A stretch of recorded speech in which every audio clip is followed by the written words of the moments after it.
네, 여러분 안녕하십니까? 수정쌤입니다. 제가 운영하는 대치 수학의 바다는 대치동에 있는 소규모 재수 학원이면서 수리논술을 전문적으로 하는 그런 학원인데요. 오늘은 1학기 내내 여러분들이 많이 방문해 주셔서 논술 상담도 하고 재수 상담도 했는데, 오늘은 그 논술 상담 중에서 여러분이 모두 다 하는 질문이면서 제가 너무 갑갑했던 그런 부분에 대해서 제 솔직한 얘기 한 99% 정도 솔직하게 말씀을 드릴 거니까 오늘 얘기 잘 들어보시고 판단해 보시면 되겠습니다. 우리 아이가 논술 가능성이 있을까요? 라는 질문은 단어만 바꿔서 우리 아이가 학생부 교과로 대학 갈 가능성이 있을까요? 우리 아이가 학종으로 대학 갈 가능성이 있을까요? 우리 아이가 정시로 대학 갈 가능성이 있을까요? 이렇게 물어보면 대답이 확실히 됩니다. 왜냐하면 고3이라면 학생부 교과나 종합은 이미 안 된다는 사실을 알 수 있죠. 근데 만약에 고1을 딱 이제 들어가는 학생이라면 학생부 교과도 가능성이 있고 종합도 정시도 다 가능성이 있으니까 아마 준비를 할 거예요.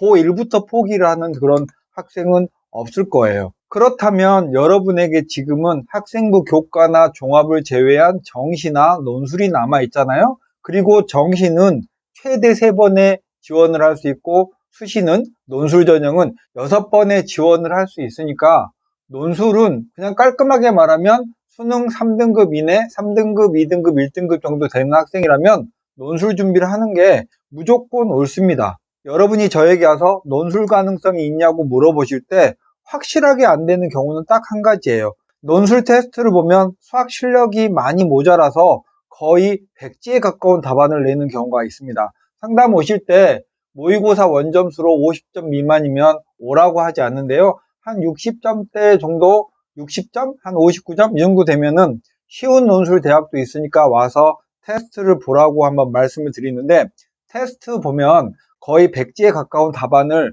내는 그런 학생들이 있어요. 이런 학생들은 지금은 수능 준비를 잘하고 계시다가 9월에 수시 원서 접수 쓸 때 약수령 대학으로 쭉 써놓고 그 이후에도 수능 준비 잘하고 있다가 수능 이후에 수능 끝난 다음에 할 일이 없을 때 남아있는 약수령 대학에 최선을 다해서 준비하면 그게 최선이고요. 미리미리 지금부터 약수령 대학 논술을 시작하는 건 개인적으로는 오버라고 생각합니다. 그러면 상담했던 내용들을 말씀드리면, 테스트를 봤는데 겨우 가톨릭대 정도 되는데 서성한 되냐고 물어볼 때는 정말 고민이 많아요. 전에는 딱 잘라서 안 됩니다 라고 말씀을 드렸는데 어머님 얼굴이 빨개지면서 정말 기분 나빠하는 표정이 역력하시더라고요. 그 다음부터는 아무리 좋은 얘기를 해도 이미 기분이 상하셨어요. 그래서 이렇게 말하면 안 되겠구나 라는 생각을 했고요. 또 그렇게 가신 분들이 네이버 플레이스에 댓글을 막 험하게 일부 다시는 분들도 있어요. 상담이 성의 없다는 둥 이렇게 말씀을 하시는 분들이 있어요. 그럴 때마다 저는 상담을 할 때 상담 이외의 것들을 고려해야 될까라는 그런 고민을 합니다. 상담을 오셔서 논술을 해야 되느냐고 물으시는 분들이 많아요.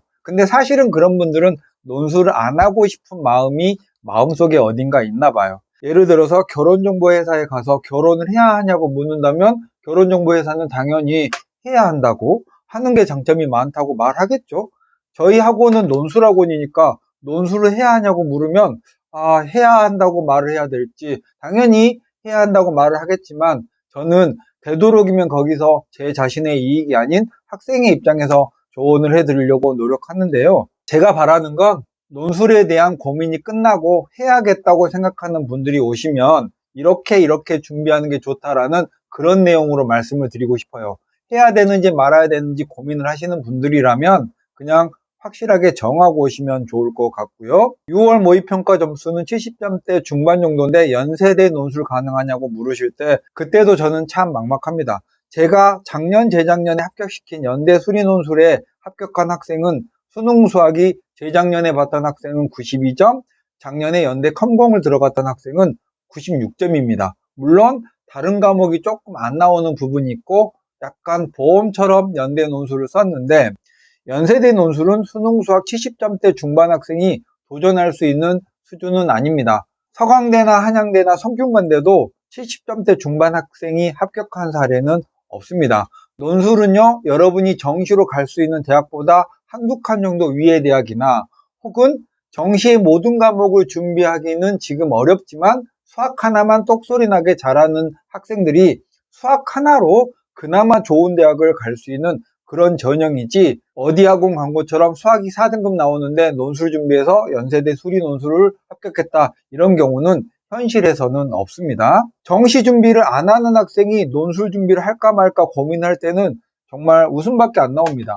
학생부 교과 안 되고 종합 안 되고 정시, 국영, 수탐 4과목을 공부하지 않고 예를 들면 과학 공부를 하지 않고 있어요. 이런 학생은 국어, 영어, 수학, 탐구 4과목이 아닌 선택적으로 과목을 골라서 쓸 수 있는 정시에 지방대밖에 합격할 수 없습니다. 이런 학생은 당연히 논술 준비를 해야 되는 그런 학생인데 와서 논술 준비를 해야 되냐고 물어볼 때는 정말 뭐라고 말씀드려야 될지 모르겠어요. 제가 학원에서 논술 공부를 시키면서 합격했던 학생들은요, 어쨌거나 논술에 절박하고 절실한 학생들이 합격을 했어요. 그러니까 입시든 세상 어떤 일들이든 절박하게 준비한 학생들이 합격할 수 있다는 생각을 해보면, 이미 정시에 균형감 있게 공부를 안 한 학생이라면 논술이 현실적인 유일한 대안이죠. 이제부터 논술 준비를 해도 늦지 않을까요? 이 질문은 지금부터 제가 계속 앞으로 받을 질문인데요. 그런 분들은 3월에는 논술을 어떻게 생각하셨을까요?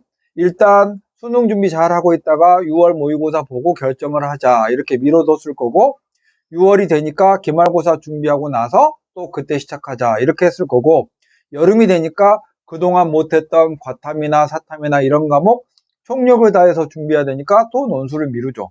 그리고 9월 달이 되면 수시 원서 접수를 합니다. 어찌 하다 보니까 계속 미뤄졌잖아요. 지금부터 남은 최선은요, 남은 기간 준비를 하시면 돼요.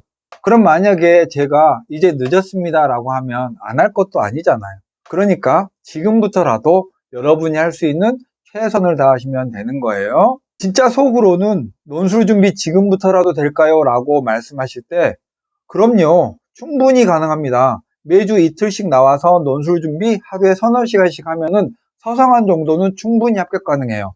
서성한 정도의 대학은 그 출제 유형들을 제가 모두 다 간파해 놓고 공개하지는 않았지만, 그래서 거의 합격 확률이 70% 정도는 됩니다. 믿고 맡겨주세요, 어머님.